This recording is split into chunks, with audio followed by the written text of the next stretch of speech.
Subscribe कीजिए ध्येय IAS channel को और बेल आइकन को दबाइए लेटेस्ट वीडियो सबसे पहले देखने के लिए।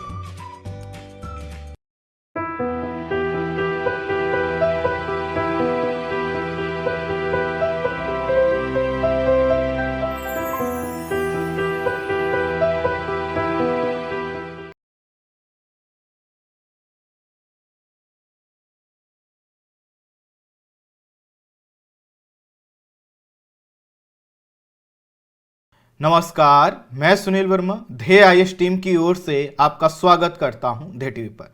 हम बात करेंगे डेली करंट अफेयर्स के अपने प्रोग्राम पर, जैसा कि हम प्रतिदिन करते आए हैं। इस वीडियो में मैं दो टॉपिक डिस्कस कर रहा हूं। पहला जो टॉपिक है उसमें हम बात करेंगे जम्मू कश्मीर के संदर्भ में प्रस्तुत की गई एक रिपोर्ट। इस रिपोर्ट को पब्लिश किया गया है यूएनएचआरसी के रिपोर्टर्स के द्वारा। समझेंगे ये रिपोर्टर्स कौन होते हैं, इनका यूएनएचआरसी से क्या संबंध है और इन्होंने क्यों जम्मू कश्मीर के संदर्भ में अपनी रिपोर्ट प्रस्तुत की है और इस रिपोर्ट में क्या ऐसा कहा है जिसको भारत ने पूरी तरह से खारिज किया। वहीं जो दूसरी खबर है उसमें हम बात करेंगे नासा के परसिवरेंस रोवर के विषय में, जो मंगल की सतह पर उतर चुका है। तो समझेंगे आखिर मंगल हमारे लिए इतना महत्वपूर्ण क्यों है, साथ ही साथ कौन से प्रमुख मिशन अभी तक भेजे जा चुके हैं और यह जो परसिवरेंस रोवर है यह क्यों खास है। आइए इन्हीं दोनों खबरों को एक एक करके विश्लेषित करते हैं। सबसे पहले हम बात करेंगे यूएनएचआरसी के रिपोर्टर्स के विषय में। हमें समझना होगा ये रिपोर्टर्स कौन होते हैं, तो इसलिए हमारी जो शुरुआत होगी वह यूएनएचआरसी से होगी। उसके बाद रिपोर्टर्स को समझेंगे और फिर हम जम्मू कश्मीर पर इनकी रिपोर्ट को देखेंगे। संयुक्त राष्ट्र मानवाधिकार परिषद, इसको इंग्लिश में बोला जाता है United nation human right council, और इसका शॉर्ट फॉर्म है यूएनएचआरसी। यह संयुक्त राष्ट्र प्रणाली के अंतर्गत एक इंटर गवर्नमेंटल अर्थात अंतर सरकारी निकाय है। तो इसका नाम ही क्या है, संयुक्त राष्ट्र मानवाधिकार परिषद, और यह क्या है, यूनाइटेड नेशंस जो बॉडी है उसका यह भाग है। यह क्या करता है, संयुक्त राष्ट्र की ओर से मानवाधिकार के प्रचार और उसके संरक्षण को बढ़ावा देने का प्रयास करता है, मानवाधिकार के उल्लंघन पर अपनी रिपोर्ट प्रस्तुत करता है और यह बताता है कि कैसे मानवाधिकार के संरक्षण के लिए हम प्रयास कर सकते हैं। इसका जो गठन हुआ है वह हुआ है 15 मार्च 2006 को, और इसका जो गठन हुआ है वह संयुक्त राष्ट्र महासभा द्वारा एक संकल्प प्रस्ताव के माध्यम से किया गया था, जिसका नंबर यहां पर लिखा हुआ है। दरअसल आप कहेंगे कि संयुक्त राष्ट्र तो बहुत पुराना संगठन है, फिर इसका गठन इतने बाद क्यों हुआ। दरअसल क्या था, पहले मानवाधिकारों पर संयुक्त राष्ट्र आयोग था एक, और उसी आयोग को इसने क्या किया है, रिप्लेस किया है। तो दूसरे शब्दों में जो पहले से मानवाधिकारों के संरक्षण के लिए संयुक्त राष्ट्र आयोग हुआ करता था, उसी को क्या किया गया, वर्ष 2006 में नए सिरे से गठित किया गया और इसका नाम रखा गया यूएनएचआरसी अर्थात संयुक्त राष्ट्र मानवाधिकार परिषद। और इस परिषद का जो मुख्यालय है वह जिनेवा में है, और जिनेवा कहां पे है, स्विट्जरलैंड में। अब ये आपने तो कुछ इसकी बेसिक चीजें समझ लीजिए।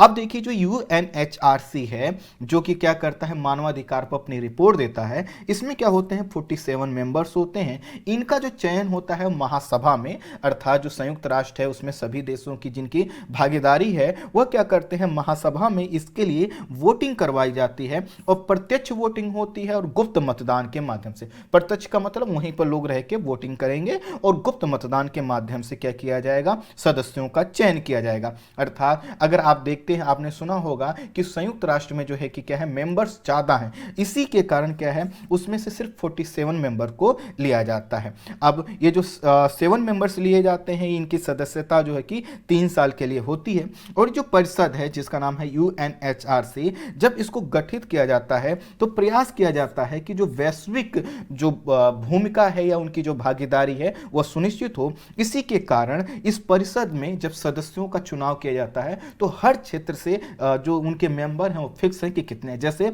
अफ्रीका क्षेत्र से 13 ही सदस्य हो सकते हैं, एशिया प्रशांत क्षेत्र से 13 सदस्य हो सकते हैं, लैटिन अमेरिका और कैरेबियन क्षेत्र से 8 सदस्य हो सकते हैं, पूर्वी यूरोपीय देशों से 6 सदस्य हो सकते हैं, और पश्चिमी यूरोप और अन्य क्षेत्रों से मिलाकर 7 सदस्य हो सकते हैं। और इनका कार्य जैसा कि बताया हमने 3 वर्ष का होता है, लेकिन कोई भी सदस्य लगातार 2 बार से अधिक कंटिन्यू क्या होता है मेंबर इसका नहीं रह सकता। यह परिषद क्या करती है, किसी मुद्दे पर वस्तुतः जानने के लिए स्पेशल रिपोर्टर्स और इंडिपेंडेंट एक्सपर्ट और वर्किंग ग्रुप मेंबर को क्या करती है, नियुक्त करती है। अर्थात यह अपने स्पेशल रिपोर्टर्स की नियुक्ति करती है, इंडिपेंडेंट एक्सपर्ट्स की भी नियुक्ति करती है और इसी तरह से यह वर्किंग ग्रुप मेंबर को नियुक्त करती है। इनको आसान शब्दों में समझाऊं मैं तो यह क्या करती है, जब इसके पास जिम्मेदारी है कि इसके सामने अगर कोई मानवाधिकार हनन का मुद्दा आता है जहां पर लगता है कि संयुक्त राष्ट्र के मानवाधिकार परिषद की भूमिका होनी चाहिए और उसके द्वारा परीक्षण किया जाना चाहिए, तो यह क्या करते हैं, अपने कुछ रिपोर्टर्स जैसे आपने देखा होगा कि मीडिया से होते हैं, हर क्षेत्र से होते हैं, तो इनके जो रिपोर्टर्स होते हैं वह क्या होते हैं कि दरअसल उस क्षेत्र में जाएंगे, वहां पर अपने जो है कि कुछ प्रश्नों के आधार पर वस्तु स्थिति को जानने का प्रयास करेंगे और फिर एक रिपोर्ट देंगे। तो ये जो रिपोर्ट देने वाले लोग हैं इन्हीं को बोला जाता है रिपोर्टर्स। लेकिन एक चीज यहां पर मैं क्लियर कर दूं, ये जो रिपोर्टर्स होते हैं यह कोई सरकारी व्यक्ति नहीं होते, यह बल्कि क्या होते हैं, इसी परिषद के द्वारा चुना जाता है। रिपोर्टर्स जो शब्द है दरअसल वो एक फ्रांसीसी शब्द है और जिसका अर्थ होता है अन्वेषक अर्थात विश्लेषक, और यह क्या करता है, अपनी निकाय अर्थात यूएनएचआरसी को अपनी रिपोर्ट देता है। और जो फ्रांसीसी शब्द लिया गया था, यह लिया गया था ऐसे लोगों से इसका तात्पर्य लगाया जाता है जो किसी खास संगठन, ग्रुप या जो है कि कंपनी के लिए काम करके किसी क्षेत्र विशेष के विषय में अपनी रिपोर्ट देते हैं। अर्थात इनके पास ऐसा नहीं कि हर क्षेत्र का हर रिपोर्टर्स क्या कर रहा है, अपनी भूमिका। इनको क्या होता है कि उन विशेष मुद्दों पर कार्य करना होता है जो यूनाइटेड नेशन इनको जिम्मेदारी समझता। यहां पे यूनाइटेड नेशन जिम्मेदारी सौंपने का मतलब है कि यूएनएचआरसी जो इनको जिम्मेदारी देगा उन्हीं मुद्दों पर इनको क्या करना होता है, अपनी रिपोर्ट देना होता है। जब किसी क्षेत्र के विषय में वर्किंग ग्रुप का गठन होता है तो एक बड़ी चीज होती है। रिपोर्टर्स क्या होता है कि कोई मामला ऐसा आया कि जिस पे लगता है कि ठीक है, एक दो लोग जाएंगे वहां पर विजिट करेंगे, वस्तुस्थिति को समझेंगे, फिर अपनी रिपोर्ट देंगे। उस रिपोर्ट के आधार पर यूएनएचआरसी क्या करेगा, कोई कदम उठाएगा, कोई सुझाव देगा या फिर अपनी बात रखेगा।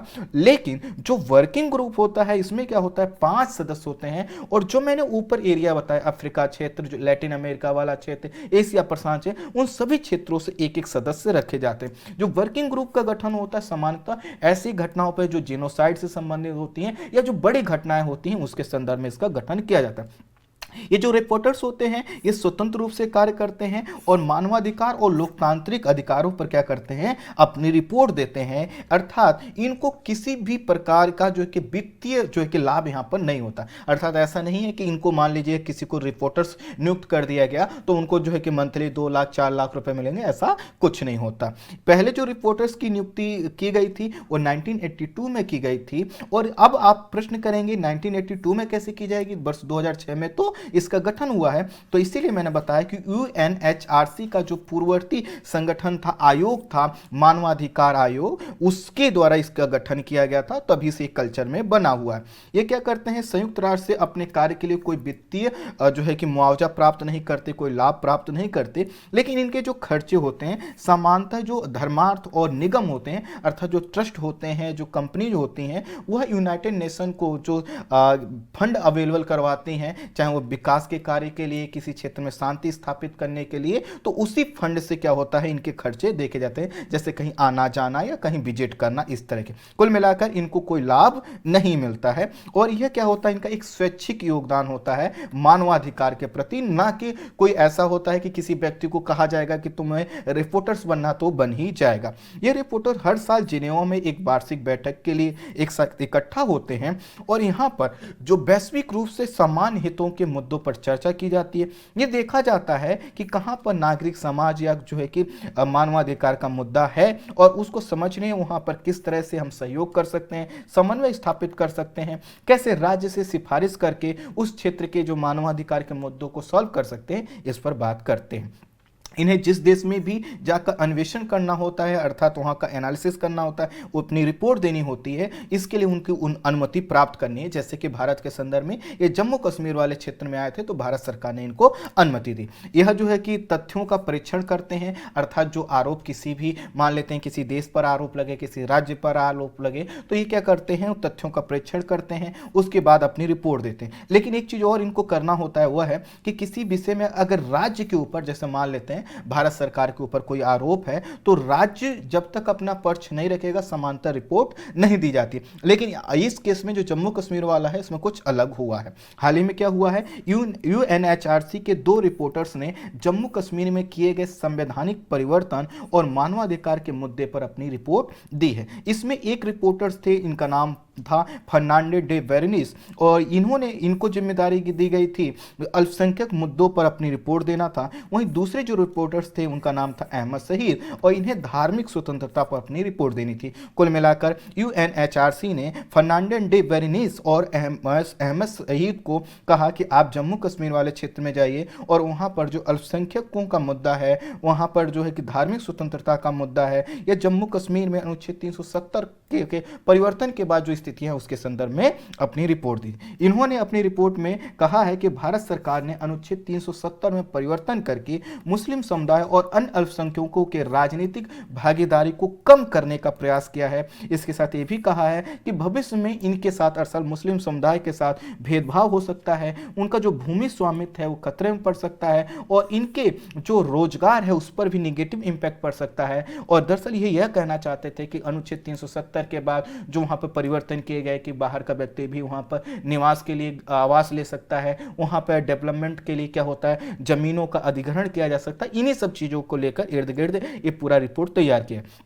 इन्होंने भारत सरकार द्वारा किए गए परिवर्तन को सही नहीं बताया है, अनुच्छेद 370 में परिवर्तन, और उसके बाद जो भी हमने प्रयास किए उनको सही नहीं बताया है। इससे जम्मू कश्मीर को इन्होंने कहा है कि खुद को ये जो लोग थे जो खुद की सरकार चुनते थे उनका जो अधिकार है कटौती करने का प्रयास किया गया है, अर्थात राजनीतिक अधिकार को छीनने का प्रयास किया। उनका कहना यह है कि अनुच्छेद 370 के माध्यम से जो जम्मू कश्मीर को एक स्वायत्ता दी गई थी, एक ऑटोनॉमी दी गई थी, उसको जो है कि अनुच्छेद 370 में परिवर्तन करके हटाया गया है। और इससे इन रिपोर्टर्स का यह मानना है कि वहां के जो लोग हैं उनके राजनीतिक अधिकारों में कमी आएगी। यह भी कहा गया है कि जो स्वायत्ता थी अनुच्छेद 370 की वो इसलिए थी कि ताकि ये अपना एथनिक वैल्यू, लिंग्विस्टिक वैल्यू और रिलीजियस जो पहचान है, जो एक अलग इनकी संस्कृति है उसको बचाकर रख सकें, उस पर कोई निगेटिव इंपैक्ट ना पड़े। लेकिन हाल ही में सरकार के द्वारा किए गए जो प्रयास हैं उससे इन रिपोर्टर्स का यह कहना है कि जो नियम परिवर्तित किए गए हैं उससे आने वाले समय में इन सभी क्षेत्रों में क्या होगा, इनके साथ दिक्कत हो सकती है। और इनका तो यहां तक कहना है कि भारत सरकार यहां बाहर से जिन लोगों को कह रही है कि आप जमीन लेकर यहां पर आवास बना सकते हैं या आप जो है कि रोजगार उत्पन्न कर सकते हैं, कोई फैक्ट्री या कुछ भी लगा सकते हैं, यह दरअसल इसलिए किया जा रहा है क्योंकि जननांग परिवर्तन करना है। जननांग परिवर्तन का मतलब है कि डेमोग्राफिक चेंज करना है। डेमोग्राफिक चेंज का मतलब है कि बाहर से जब लोग आएंगे तो ऐसे लोग जो बाहर से हैं उनका परसेंटेज बढ़ेगा, यहाँ के लोगों का कम होगा, ये रिपोर्टर्स का कहना। इन्होंने कहा है कि सरकार ने लोगों के अधिकार और भागीदारी तथा पहचान को बनाए रखने की इन्होंने कहा अपील की है, अर्थात सरकार से कहा है कि जो है कि यहाँ पर जो गतिविधियां हो रही हैं उसको लेकर हम चिंतित हैं, आप इस पर क्या करिए, काम करिए। वहीं मिनिस्ट्री ऑफ एक्सटर्नल अफेयर्स ने इस रिपोर्ट को पूर्ण रूप से खारिज करते हुए कहा है कि अनुच्छेद 370, पहली बात तो यह है कि भारत का आंतरिक मामला है और इसके लिए यूनाइटेड नेशन या कहीं दूसरी जगह पर कोई रिपोर्ट प्रस्तुत नहीं की जा सकती। मिनिस्ट्री ऑफ एक्सटर्नल अफेयर्स ने भी कहा है कि रिपोर्टर्स को यहां के मुद्दों की अच्छी समझ नहीं है। इनको एक जिम्मेदारी दी गई थी कि इस मुद्दे को समझेंगे, गंभीरता को देखेंगे, उसका इतिहास देखेंगे, उसका बैकग्राउंड देखेंगे, जो पॉलिसी में चेंज करने का हमारा उद्देश्य था या जिस तरह से हम चेंज कर रहे हैं उसके मोटो को समझेंगे, फिर उसके बाद तथ्यों के आधार पर करेंगे। कुल मिलाकर सरकार का कहा गया है कि ये जो रिपोर्टर्स हैं ये क्या है, पूर्वाग्रह से ग्रसित है और इन्होंने बहुत जल्दीबाजी में अपनी रिपोर्ट दी है और एकदम अतार्किक रिपोर्ट इन्होंने प्रस्तुत की है जो है मिनिस्ट्री ऑफ एक्सटर्नल अफेयर्स ने यह भी कहा है कि इसमें रिपोर्टर्स ने जो है कि भारत सरकार के सामने 10 फरवरी को एक जो है कि सूची भेजी थी कुछ प्रश्नों की, जिसके विषय में हमें जवाब देना था। तो भारत सरकार ने कहा अभी तक तो हमने जवाब ही नहीं दिया और बिना हमारा पक्ष जाने आप कैसे ऐसी रिपोर्ट प्रस्तुत करते हो, और जिसमें कि आप बात इस क्षेत्र की कर रहे हो जो कि हमारा आंतरिक मामला है, और वो भी बिना जाने समझे। इनका भारत सरकार का कहना है कि जैसे अभी हम लोगों ने 24 देशों के एम्बेसडर को बुलाया, कई बार हम लोगों ने कई और प्रतिनिधि मंडल वहां पे भेजे और लोगों ने देखा, उन लोगों ने किसी प्रकार की ऐसी चिंता को व्यक्त नहीं किया। तो सरकार का कहना है कि यह जो रिपोर्टर्स हैं, यह जो है कि यहाँ पर जो इन्होंने रिपोर्ट दी है वह अतार्किक है, किसी भी तरह से मान्य नहीं है। और सरकार का यह भी कहना है कि रिपोर्टर्स ने उन योजनाओं और उन जो है कि डेवलपमेंट कार्यों को बिल्कुल नजरअंदाज किया है जो अनुच्छेद 370 में परिवर्तन करने के बाद सरकार ने यहाँ के लोगों के विकास, चाहे धार्मिक हो, सांस्कृतिक हो, सामाजिक हो या फिर जो है कि औद्योगिक हो, उसके विकास के लिए जो प्रयास किए हैं, यह सरकार का जो एजेंडा है जो आने वाले समय में हमारे सामने होगा, अर्थात जम्मू कश्मीर के लोगों के सामने होगा, उसको भी इन्होंने नजरअंदाज किया। आई होप आप समझ पाए होंगे ये रिपोर्टर्स की भूमिका क्या है। अब हम बढ़ते हैं अपनी दूसरी खबर पर, और दूसरी खबर में हम देखेंगे, देखिए यहाँ पर आपको सूर्य दिखाया गया है, ये देखिए आपको सूर्य दिखाया गया है। यहाँ से देखेंगे तो मरकरी है, वीनस है, अर्थ है, और ये आपका छोटा सा मार्स है अर्थात मंगल है। इसके बाद देखेंगे तो इनका आकार आपको पता चलेगा, ये जुपिटर है, सैटर्न है अर्थात शनि है, यहाँ पर देखिए यूरेनस है आपका, फिर ये जो है कि आपका नेपच्यून है। तो इस तरह से इनका देख लीजिए। ये देखिए जो आपके पास इमेज है ना, कई बार आपको डेटा चाहिए होते हैं, फैक्ट चाहिए होते हैं, तो इसमें देख लीजिए कि ये देखिए आपको यहाँ पर समय दिखाया गया है, कितनी कोई जो प्लेनेट है वो कितना टिल्ट है, कितना झुका हुआ है, उसको दिखाया गया है। जैसे यहाँ पर देखेंगे तो आपको 23 घंटे 56 मिनट एक सर्कल जो दिन रात का समय होता है उसको दिखाया गया है। आप इसको देखेंगे तो यहाँ पर भी ये चीज़ें सब दिखाई गई हैं, तो आप इनको देख लीजिएगा। मैं अभी बात करता हूँ नासा पर, क्योंकि हमें जो ये जो टॉपिक है काफ़ी बड़ा है। मंगल ग्रह सौर मंडल में सूर्य से चौथा ग्रह है, जैसा कि हमने देखा। ये बुध ग्रह के बाद सौर मंडल का दूसरा सबसे छोटा ग्रह है। इसकी सतह पर आयरन ऑक्साइड, जिसको हम फेरिक ऑक्साइड भी कहते हैं, जैसे आपने सुना होगा कि फेरिक ऑक्साइड का मतलब जो जहां पर लोहे की मात्रा ज्यादा होती है, इसकी अधिकता होने के कारण, अर्थात आयरन ऑक्साइड या फेरिक ऑक्साइड की अधिकता इसके सतह पर होने के कारण इसकी जो सतह है वो लाल या नारंगी रूप में दिखाई देती है, और इसी के कारण इसको लाल ग्रह के नाम से भी जाना जाता है। पृथ्वी की सतह पृथ्वी की सतह की तरह मंगल भी क्या है, एक स्थलीय धरातल वाला ग्रह है, अर्थात वहां पर ऐसा नहीं है कि धरातल हमारे यहाँ जैसी जमीन है वैसी जमीन नहीं है। कई आपने सुने होंगे कि कई ऐसे प्लैनेट्स हैं जिनमें जो गैसेस का कंपोनेंट है या उनका जो कंपोजिशन है वो ज़्यादा है, लेकिन यहाँ पर स्थलीय ग्रह है। इसका जो वातावरण है काफ़ी विरल है, और विरल होने का मतलब ये है कि यहाँ पर जो मानव के विकास के लिए या उसके अस्तित्व के लिए जो एक क्लाइमेटिक कंडीशन क्रिएट होती है, जिसमें हम कहते हैं इन्वायरमेंट है। आप खुद समझिए कि जैसे आपको घुटन होती है तो आप क्या कहते हैं, हमें बाहर जाना है। क्यों बाहर जाना है? ताकि हवा मिल सके। लेकिन यहाँ का जो वायुमंडल है उसमें काफ़ी विरल है, काफ़ी कम गैसें हैं, और कम गैसों में क्या होता है, जीवन संभव नहीं हो पाता। इसकी सतह पर पर्वत हैं, घाटियां हैं, पठारी क्षेत्र हैं, और सौर मंडल का सबसे ऊंचा जो ओलंपस मोन्स और जो है कि विशालतम जो कैनियन अर्थात घाटी वाले क्षेत्र जिसका नाम है मेरीनेरिस, यहीं पर क्या है स्थित है। अगर इसको देखेंगे तो ये जो ओलंपस मोन्स है इसकी जो ऊंचाई है वो लगभग 21 किलोमीटर बताई जाती है कुछ रिपोर्ट्स के द्वारा, और वहीं ये जो कैनियन है उसकी जो गहराई है लगभग वो 10 किलोमीटर बताई जाती है। काफ़ी बड़े आकार के, मतलब हमारे जो प्लेनेट पे अर्थात पृथ्वी पर जो हमारे पास जिनको हम माउंट एवरेस्ट के रूप में देखते हैं या फिर हिमालय रेंज के रूप में देखते हैं, इनसे काफ़ी बड़े जो है कि आपको यहाँ पे पर्वत दिखाई देंगे। यह जो प्लेनेट है इसकी खोज का जो श्रेय दिया जाता है वो गैलीलियो को दिया जाता है। इसके दो उपग्रह हैं, फोबोस और डिमोच, और जो है कि इसके अगर पृथ्वी के दिन के हिसाब से देखें तो सूर्य की परिक्रमा करने में लगभग इसको 687 दिन का समय लगता है।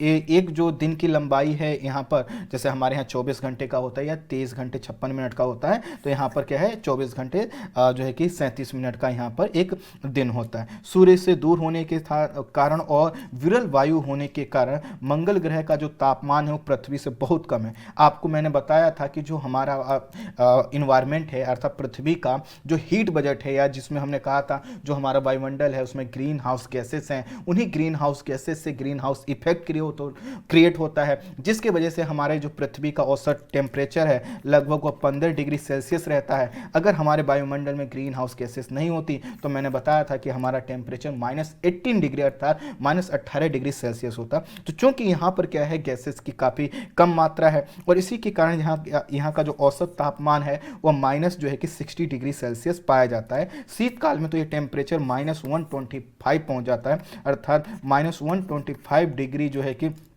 सेल्सियस यहाँ पर टेम्परेचर हो जाता है। आप समझ सकते हैं कि यहाँ के वायुमंडल में CO2 की अधिकता आपको देखने को मिलेगी। मंगल की सतह का जो गुरुत्वाकर्षण है वो पृथ्वी पर पाए जाने वाले गुरुत्वाकर्षण का लगभग 37% है, अर्थात कम है। मंगल ग्रह जीवन की संभावना तलाशने का जो प्रयास है वो हम आज से नहीं कर रहे हैं, लगभग 50 साल से हम लोग कर रहे हैं। और यहाँ पर हम दरअसल यह पता करने का प्रयास कर रहे हैं कि क्या यहाँ पर जीवन था, अगर क्या यहाँ जीवन था तो अब क्या जीवन संभव हो सकता है, और इसी को लेकर कई तरह के हमने मिशन, अभी अगर मैं मंगल को लेकर जितने भी मिशन भेजे गए हैं आपको आपके सामने प्रस्तुत करूंगा तो सैकड़ों की लिस्ट आ जाएगी, इसलिए हम उसमें ज़्यादा नहीं जाएंगे। बस ये समझ लेते हैं कुछ इंपॉर्टेंट जो मिशन है जो कि हमारे लिए इंपॉर्टेंट हो सकते हैं, हमसे पूछे जा सकते हैं, उसको समझते हैं। तो मंगल ग्रह पर उतरने का जो सर्वप्रथम प्रयास किया जाए या मंगल को लेकर जो एक होड़ दिखाई देती है, एक तरफ आपको सोवियत संघ दिखाई देगा, दूसरी तरफ अमेरिका दिखाई देगा। आपने देखा होगा जो कि शीत युद्ध का या कोल्ड वॉर का फेज था, उसमें अमेरिका का यह प्रयास था कि वह जो अपना अंतरिक्ष वाला क्षेत्र है या फिर जो अन्य ग्रहों पर पहुंच है स्थापित करना है वह जल्दी कर ले। वहीं आपने देखा होगा सोवियत संघ लाख जो उसकी चुनौतियों के बावजूद, लाख संसाधनों के अभाव के बावजूद उसने बहुत ज़्यादा इस क्षेत्र में खर्च किया है पैसा। कुल मिलाकर सोवियत संघ जो है कि प्रारंभिक वह देश माना जाता है। और देश क्या था उस समय आपको पता है, इसमें कई देश थे, गुट था एक तरह का।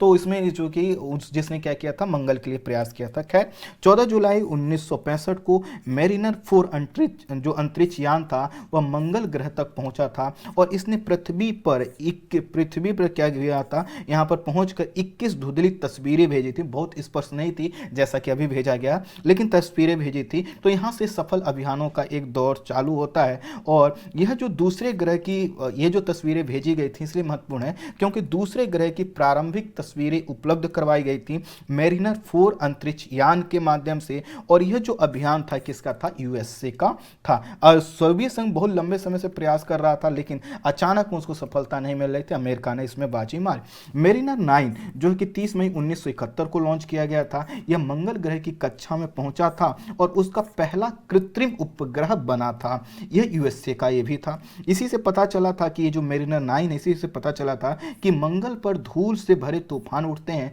और इसने ज्वालामुखी और खाइयों की तस्वीरें भी भेजी थी। और इसी ने क्या किया था, दोनों उपग्रह जो हमने जिनके नाम बताए जो कि मंगल के हैं उनको करीब से तस्वीर इसी ने लिया था। इसके बाद जो इंपॉर्टेंट अभियान आता है मार्स 3 आता है, 1971 में भेजा गया था, सोवियत संघ का था यह। और यह आंशिक रूप से ही सफल माना जाता है क्योंकि 20 सेकंड तक ही इसने तस्वीरों को सही तरीके से भेजा जाता है। और यह माना जाता है कि ये धूल की वजह से इसने काम करना बंद कर दिया था और जब काम करना बंद कर दिया तो इसको हम बहुत ज़्यादा सफल नहीं मान सकते, लेकिन हाँ सोवियत संघ लगातार इस पर प्रयास करता रहा। नासा ने 1975 में वाइकिंग 1 और वाइकिंग 2 अंतरिक्ष यान भेजे। इसमें एक ऑर्बिटर और एक लैंडर भी था।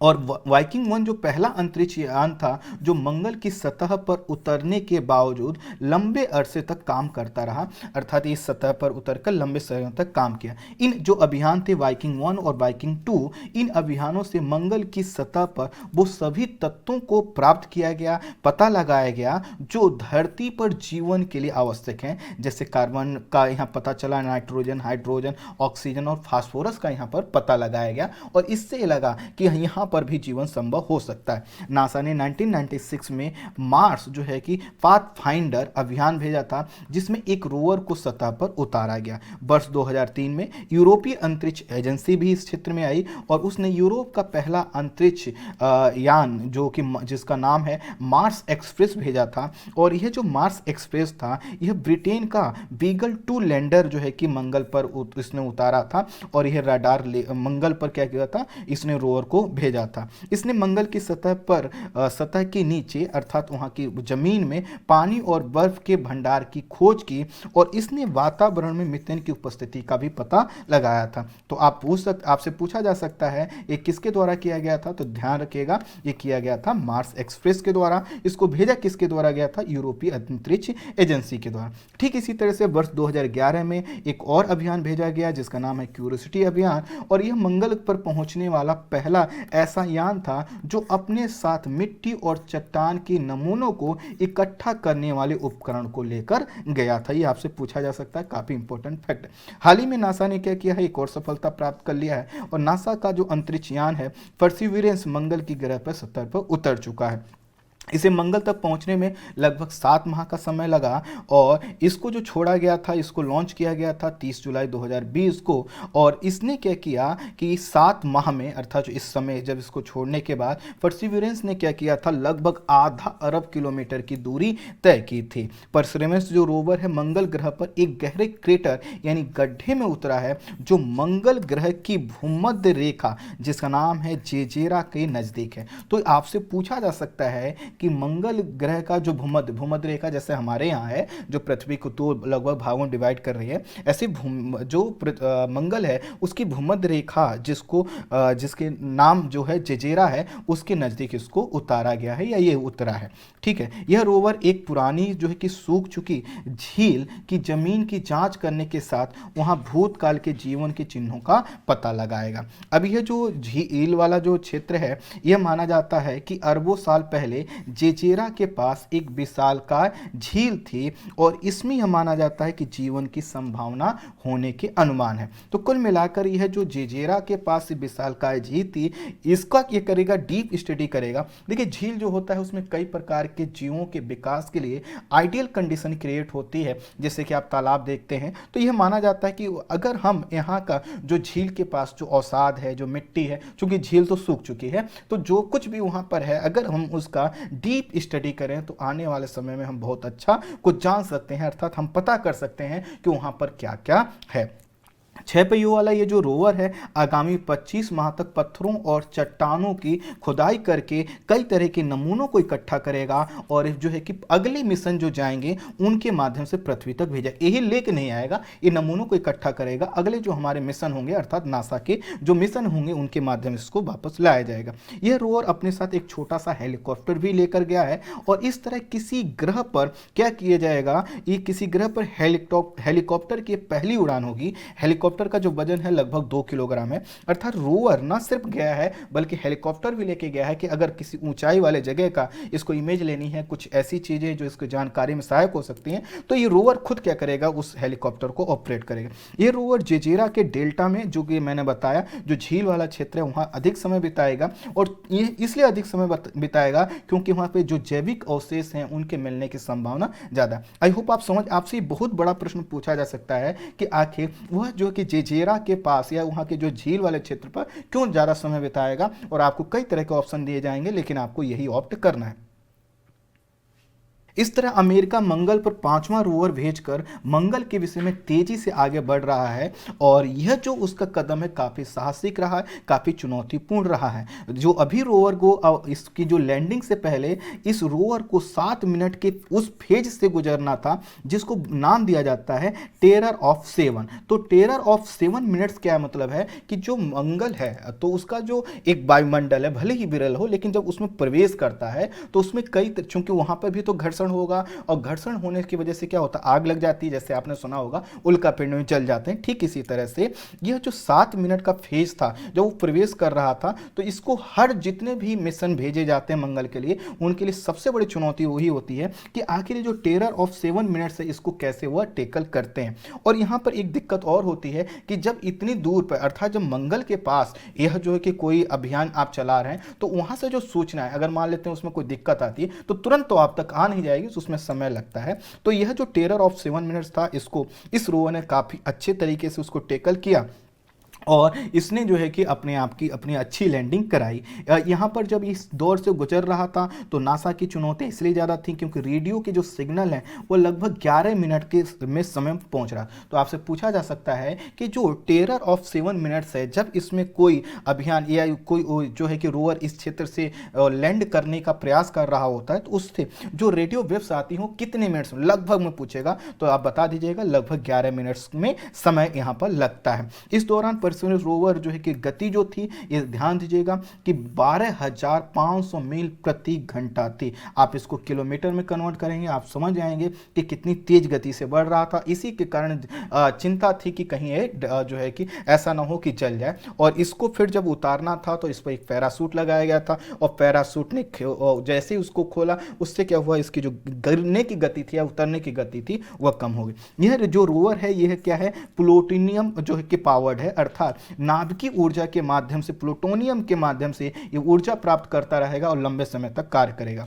इसमें जो है कि 23 कैमरों वाला एक रोवर, जो रोवर तो है ही है, साथ ही साथ ये जो रोवर है क्या है, ये 23 कैमरों के माध्यम से कई तरह की इमेज लेने में सक्षम है और ये ऑडियो और वीडियो रिकॉर्ड करने में भी सक्षम है। और सबसे बड़ी बात इसमें एक ड्रिल मशीन भी लगाई गई है, जैसा कि मैंने ऊपर आपको बताया कि चट्टानों को तोड़ेगा, उनके सैंपल्स को इकट्ठा करेगा। परसिवरेंस रोवर जो है कि 1000 किलोग्राम वजनी है और यहाँ पर लगभग ये 10 साल तक अपनी सेवा देने वाला है। आई होप आप समझ पाए होंगे कि नासा का ये जो अभियान है क्यों महत्वपूर्ण है। अब दरअसल हमारे सामने एक प्रश्न आएगा कि हम जो है कि मंगल पर जाना क्यों चाहते हैं, चाहे भारत हो या कोई देश। दरअसल क्या है, सबसे बड़ी बात तो यहाँ पे यह है कि पृथ्वी के बाद अगर कहीं जीवन की संभावना की बात की जाती है तो मंगल हमारे पास में है, वो दिखाई देता। दूसरा, यहाँ के जो संसाधन है, बढ़ती हुई जो जनसंख्या है, या भविष्य के जो हमारे टेक्नोलॉजिकल इनोवेशन के क्षेत्र हैं उसमें क्या है, मंगल केंद्र में आता है। कई ऐसी रिपोर्ट्स हैं जिसमें दावा किया गया है कि आने वाले समय में हम वहाँ पर जीवन बसा सकते हैं, जीवन स्टार्ट कर सकते हैं। लेकिन उससे पहले